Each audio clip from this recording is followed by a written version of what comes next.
դրանից հետո թերևս կխոսեմ, խնդրում։ Ուրեմն եկեղեցու վրա ադրբեջանա-թուրքական իշխանությունների Նիկոլ Փաշինյանի գլխավորությամբ հարձակումները սկսել է դեռևս 2018 թվականի հունիսից, մայիսին ինքը ընտրվել է վարչապետ, ուղիղ մի ամիս հետո հունիսի 5-ից սկսել է նոր Հայաստան, նոր հայրապետ հակաեկեղեցական ապազգային շարժումը։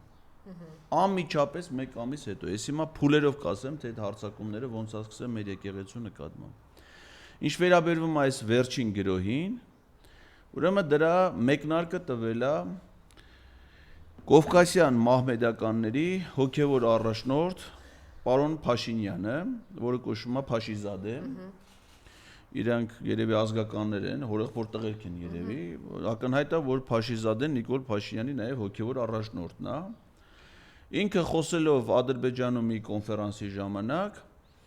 ուրեմն նախ ասել է, որ Էջմիածինը դա ադրբեջանական տարածք է։ Իդեպ ես ուզում եմ հիշեցնել մեր հայրենակիցներին, որ անցած տարվանից Նիկոլ Փաշինյանը, որ ասում է Հայաստանի տարածքի 70%-ը Ադրբեջանի Հանրապետության Սահմանադրության պատկանում Ադրբեջանին, ինքը թվարկում է նաև մարզերի անուններ։ Օրինակ ասում է Վայոց ձորն ու Սյունիքը ամբողջությամբ։ Մի քանի մարզերից հատվածներ։ Այդ հատվածներով մարզերի մեջ նշում է նաև Արմավիրի մարզը։ Օրինակ ասենք են, որ ասում է Արարատի մարզից մի մասը, մենք հասկանում ենք, որ դա կարող լինի իր պատկերը Տիգրանաշենը, Երասխը եւ այլն։ Բայց ասում է նաև Արմավիրի մարզից, ոչ թե Թուրքիայի պատկանը, որ թուրքերը գրոհ են, այլ ադրբեջանապատկան։ Արմավիրի մարզից ուրիշ ինչը կարող լինի, քան այն տարածքը, որը կոչվում է Մայր Աթոռ Սուրբ Էջմիածին։ Այսինքն թուրքերը ադրբեջանցիները ուզում են իշխանություն հաստատեն մեր գլխավոր տաճարի, հայ ժողովրդի գլխավոր տաճարի, Մայր տաճարի նկատմամբ, Մայր Աթոռի նկատմամբ։ Ու Փաշիզադեն մայիսի 22-ին այդ մասին խոսելով նախ անարգում է հայաստանյաց առաքելական Սուրբ եկեղեցին, ընդ որում եւ Մայր Աթոռը, եւ Կիլիկիո կաթողիկոսությունը, եկեղեցու մեր գաղափարախոսությունն է։ Չունենք եկեղեցու անարգում ու դրան ի պատասխան հաջորդ օրը Մայր Աթոռը հանդես է գալիս բավականին կոշտ հակադարձումներով Փաշազադեի այդ հայտարարություններին եւ բնականաբար դա չէր կարա դուր գար իր հոգևոր զավակին Փաշազադեի հոգևոր զավակին Նիկոլ Փաշինյանին։ Ու անմիջա դրանից հետո ամենայն հայոց կաթողիկոսը մեկնում է Շվեյցարիա, Շվեյցարիայում մասնակցում է իր իսկ խնդրանքով նախաձեռնված, կազմակերպված, այո, իր նախաձեռնությունը ինքն է դիմել եկեղեցիների ընդհանուր ժողովին, եւ եկեղեցիների ընդհանուր ժողովը Շվեյցարիայի ուրեմն բողոքական եկեղեցու հետ միասին կազմակերպում են համաեկեղեցական էկոմենիկ շատ մեծ հռչակ ունեցող մի միջոցառում, գիտագործնական մի քննարկում, որին մասնակցում են եւ հոգեվոր հայրեր, եպիսկոպոսներ, կարդինալներ կարծեմ, եւ քաղաքական գործիչներ, եւ հասարակական գործիչներ, եւ գիտնականներ աշխարհի տարբեր երկրներից, տարբեր եկեղեցիների, եւ ուղղափառ եկեղեցիների, եւ կաթոլիկ եկեղեցիների, եւ ուրեմն բողոքական եւ այլն։ Եվ այնտեղ վեհապար հայրապետը հանդես է գալի մի փայլուն խոսքով, որից քիչ առաջ դուք մեջբերում արեցիք, ընդ որում բարձրաձայնելով մեր վերջին շրջանի հայ ժողովրդի հիմնական շահերը, որոնք որ անտեսված են պետական մակարդակում, այսինքն եւ Արցախի նկատմամբ ադրբեջանական ռազմական հանցագործությունը, Թուրքիայի մեղսակցությունը դրան, հայ ժողովրդի ցեղասպանությունը, հայ ժողովրդի բռնիկ տեղահանությունը Արցախից, ինչպես նաեւ գերիների վերադարձի հարցը, ինչպես նաև Արցախում ադրբեջանական տիրապետության տակ հայտնված քրիստոնեական համամարտկային նշանակություն ունեցող հոգևոր մշակութային ժառանգության հարցը, որը հիմա այնտեղ ոչնչացվում են մեր տաճարները, ոչ միայն սրբապղծվում են, այլ նաև ոչնչացվում են, պայթեցվում են եկեղեցիներ, վերացվում են հիմնահատակ նորակառույց նույնիսկ եկեղեցիներ։ Ու այս հարցերն է բարձրաձայնում։ Բնականաբար սա Իլհամ Ալիևին չէր կարա չանհանգստացնել, այսինքն փաստորեն ստացվում է, որ հայ, ընդ որում ոչ սովորական, այսինքն հոգևոր առաջնորդը, որը միավորում է ոչ միայն Հայաստանի, այլև ամբողջ աշխարհի հայ ժողովրդին, որովհետև հայաստանյաց առաքելական եկեղեցու հետևորդ է հանդիսանում Հայաստանի բնակչության մոտ 90%-ը եւ ամբողջ աշխարհում դա եզակի համահայկական կառույց է, այսինքն շատ քիչ համահայկական կազմակերպություններ կան, որոնք ամբողջ աշխարհում սփռված են եւ իրականացնում են հայապահում ամենամեծը այդ իմաստով հայաստանյա ծառայելական եկեղեցին է, դրանից հետո թերևս հայ-հեղափոխական դաշնակցությունն է իր կուսակցական մշակութային կառույցներով եւ այլն։ Բայց ամենամեծը ազդեցիկը հայաստանյա ծառայելական Սուրբ եկեղեցին է, որը իրականացնում է նաև ազգապահպան խնդիրներ ամբողջ Սփյուռքում եւ կապն ապահովում Սփյուռքի եւ ուրեմն հայրենիքի միջեւ։ Եվ ահա այդ եկեղեցու առաջնորդը նման շեշտադրումներով, նման հեղինակավոր ատյանից ելույթով հանդես է գալու։ Անմիջապես բնականաբար Նիկոլ Փաշինյանը հայտնվում է ցնցումների մեջ ու մայիսի 30-ին, այսինքն այդ գրառման այդ ելույթի հաջորդ օրը սկսում է հարձակում եկեղեցու վրա կաթողիկոսի վրա առաջին հերթին, ըստ գլխավոր թիրախը կաթողիկոսն է եւ նաեւ եկեղեցու մեր սրբազան հայրերին։ Ու գրառումները նախ սկսում է կառավարության նիստում մայիսի 29-ին մի հարցի վերաբերյալ նախ ասեմ, որ մեր կառավարության նիստում հարցերի մեծ մասը չզեկուցվող են, այսինքն գրած է մի հատ քվեարկությունով սաղ ընդունում են։ Հիմա առանձնացրել են մի հատ ոչ էական նշանակության հարց, կոչվում է Հայաստանում պետական անշարժ գույքի վարձակալության տրամադրելու մասին նախագիծ, որը դարձել են զեկուցող հարց։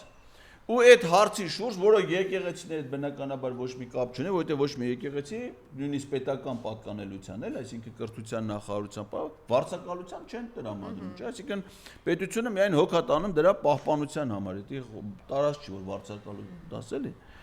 Այս հարցի քննարկման ժամանակ իբր առիթ է օգտագործում, նախ սա սարքում է զեկուցող հարց, բանավոր քննարկման, ու այս առիթը օգտագործում է, ասում է հետևյալը մեջբերում եմ։ Մեր եկեղեցիները չուլանացված են, մտնում ես, տեսնում այնտեղ աղբել լցրած, այնտեղ ինչ որ մեկի հին շորերն են, ինչ որ մեկի կոշիկները, մեկը կռավատ է բերել դրել, ինչքան կարելի է խոսել սրբության մասին ու այդքան արտասուրբ լինել։ Դա բառացի Նիկոլ Փաշինյանի մեջբերում։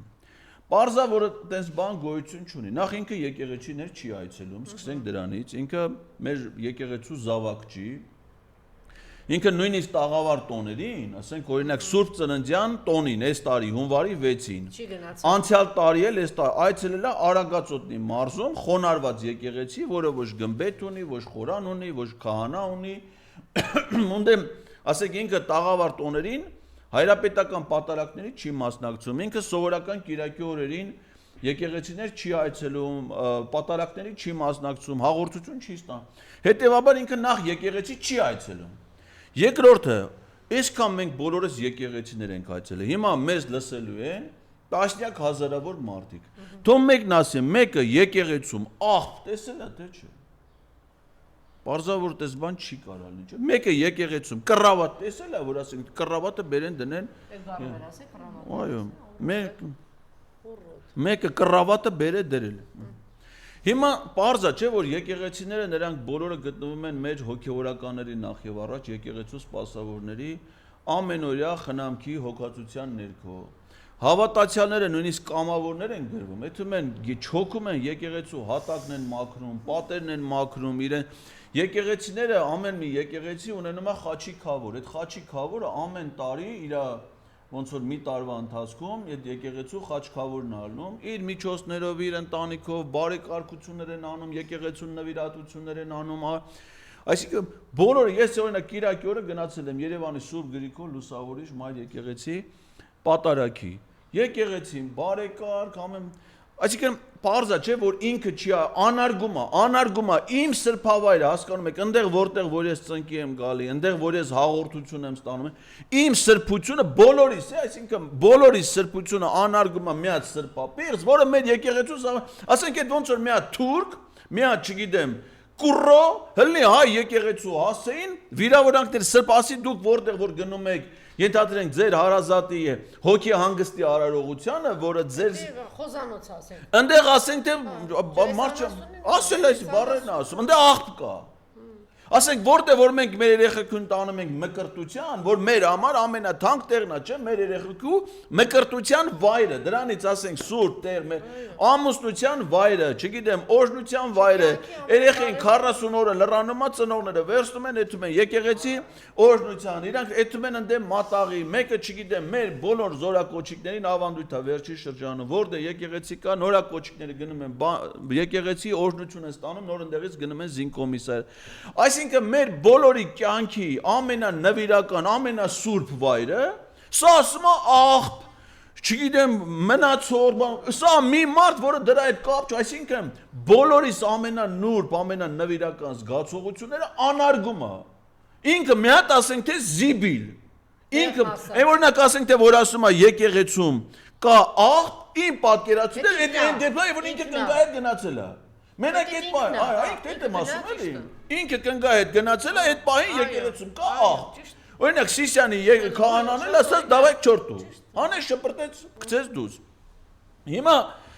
ինքը այդ անարգումը անում է։ Այդ առնում ուրեմն ինքը ճիշտ է, ասենք հենց մտել է, տեսել է աղբը։ Դեն մակնգան ասում է էսի չաղբա։ Էսի չաղբա, ասենք այդ առումով կնիկն էլ ասում է բաստեն նայել է, էլի լանա ցույց տալի։ Մինչև որ քահանան անում շպրտում դուս։ Ասում է օդից արդեն ես իմ ինչ եղա գալի, կնդուբամ դուրս եկեք։ Հա չէի մտածել դրա մասի, փաստորեն էդ էր, հա, բարող Ղազարյան։ Բա կռավատն չէ տարել դրե մարդու կնիկ։ Էդ ինչ է։ Կնիկն ասում էր բանը, ասում են չէ ամուսնուց հետ օթանավ նստում գնում ճամփորդում, ասում է ես իմ ամուսնուց սիրում եմ։ Հենց պետական օթանավի մեջ։ Ուրեմն այս ցինիկ լկտի արտահայտություններից հետո մեր եկեղեցու մի շարք հոգևոր հայրեր, այդ թվում Գուգարաս թեմի առաջնորդը, դիվանապետը, Արշակ Սրբազանը, բավականին զուսպ, այս սրա համեմատ, բավականին զուսպ հավասարակշռված, օրինակ Արշակ Սրբազանն ասում է, որ այդ լավ է, որ դու գիտես, որ եկեղեցիների մասին պիտի հոգ տանես, որովհետև բազմաթիվ եկեղեցիներ կան, որոնք որ առաքելական եկեղեցուն չեն պատկանում։ Կրթության, գիտության, մշակույթի, սպորտի նախարարությանն են պատկանում, որպես պատմամշակութային հուշարձան, այսինքն պետությունը չի փոխանցել դրանք եկեղեցուն, եկեղեցու հոգացության ներքո չեն։ Պետությունը ինքը պիտի հոգ տանի դրանց պահպանման համար։ Ու ես լարվածության ֆոնին մեկ է նայում եմ էկոնոմիկայի նախարար այն ֆիկտիվ հանրապետականը։ Ֆիկտիվ հանրապետական։ Գևորգ Պապոյան, որ ասում էր ես ֆիկտիվ հանրապետական եմ։ Չէ, բա դա ժողովրդի տնտեսագիտական համալսարանի ուսխորտից էր, չէ, հանրապետական, տենց արել է որ պաշտպանել է, բա գիտես գիտելիք ունի։ Բանը, հետո ասին դու հանրապետական ես եղել, ասած ես ֆիկտիվ։ Ֆեյով, սեյով չէ։ Ֆիկտիվ։ Ֆեյով։ Բանը, հետո է եղել սեյով։ Սկզբից եղել է ֆեյով։ Հիմա ուրեմն էսի մի հատ նկար է հրապարակում։ Նայում եմ, տենում եմ հին մատուրա փոքր, ունդ է երկու կով։ Սենց գլուխները իրար մոտ դրած։ ԿՊԱ-ական են թե նկար է հրապարակել։ Կով թե անդամ։ Չէ, կով, Թե հորդ։ անդամ։ Իրանց։ Չէ, հորդ, երկու հորդ։ Դե ուզում եմ անամ։ Հիմա ասեք նայում եմ, ասում եմ, դե նկատել եմ, այս վերջի օրերին որ սրանք հարձակվել են եկեղեցու վրա, շատ-շատերը ասենք իրանց երեխեքի մկրտությունից, իրանց փսակադրության արարողությունից նկարներ են հրապարակում, որ ասենք եկեղեցին իրան, ես մտածեցի, որ ինքն էլ է այդ ակցիային միացել, այդ ֆլեշմոբին, դες մի հատ ընտանեկան հա, հասկացա։ ալբոմից մի հատ նկարել ինքն է հրապարակել։ Տան անդամներով։ Ես դες մտածեցի։ Բայց հետո տենամ այդ նույն նկարը դրել է նաև Տարոն Չախոյանը։ Նույն նկարը։ Բայց կապ ունեն իրանք։ Չէ, արդեն պարզել որ այդ իրանց ընտանեկան նկարը չի։ Ինձ հասկացա, որ էլ էդի Գևորգ Պապոյանի ընտանեկան ալբոմից չի։ Դա արդեն քարոշ, այսինքն ինչ են արել, մի հատ նկար տարածել են, ասում են, «Էսի սաղը դրեք»։ Ու սկզբնական շրջանում շփոթությունը առաջացրել, որ դա ընտանեկան ալբոմից է, բայց չէ, ոչ։ Ես օրինակ հիմա վստահ ասում եմ, որ այդ նկարում պատկերված է Գևորգ Պապոյանի հետ կապ չունի։ Դա քարոշչական, բայց ես սկզբից մտածել եմ, որ ընտանեկան է։ Քանի գլուխ։ Այսինքն, այն որում երկու գլուխ։ Ու իրար մոց այս գլուխները, ոնց որ հարսանիքների վախտում։ Հա, հասկացա։ Բանը, հիմա Բայց ինչ էին, կով էին թե հորդ։ հորդ, հա։ Կարող է, չեմ կարող ասել, բայց քարոշչական էր։ Այսինքն, Հետո պարզում է, որ այդ իրանց ենթակա եկեղեցուց, այսինքն դա ոչ թե առաքելական եկեղեցու պատկան սրբավայր է, այլ նախարարության, այսինքն այն ինչ որ իրանք պարտավոր էին հող տանել, ամեն տեղ են այդ գետան ասում, որպեսի դա այտենց բան չլներ, իրանց թերությունը ներկայացնում են որպես եկեղեցու բացթողում, եւ որ իրանց արածն է, էլի դա։ Իսկ որը որ իրանց ենթակա Ու շփոթություն առաջացնելով հանրության շրջանում, որ դա ընտանեկան ալբոմի